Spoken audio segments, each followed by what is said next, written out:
Dear viewers, in this part of the discussion, we are going to discuss the concept of erasure. Erasure implies the self-undermining nature of textual meaning. It is not a literal deletion, but rather a deconstruction of a text's supposed coherence and fixed meaning. In a post-structuralist framework, a text erases itself or disrupts its own authority. It implies that no single interpretation can ever be final. This self-effacing quality aligns with Derrida's notion that texts contain internal contradictions and ambiguities, what Jeremy Hawthorne calls warring forces of signification that prevent them from becoming fully closed systems of meaning. In this connection, Hans Burtons observes, in his early writings, Derrida sometimes signals that symbiosis between critique and the object of critique by putting a cancelling cross through some of the terms he uses. Putting those terms under erasure, as he calls it, he uses them, but also lets us know that he is aware that they set up or suggest the very foundations for language that he radically questions.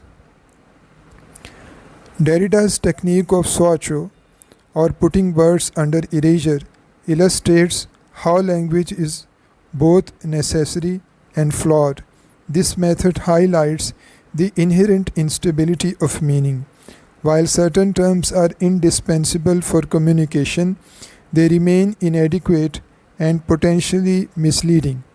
By crossing out a word while keeping it visible, Derrida emphasizes the tension between the need for language and its inability to fully convey fixed or universal meanings. Applying this to the concept of truth, Derrida suggests that although we must use the term, we should remain aware of its limitations and the metaphysical assumptions it carries.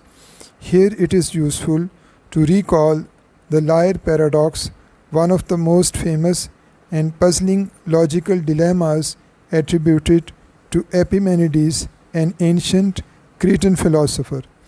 The paradox is formulated as, all Cretans are liars.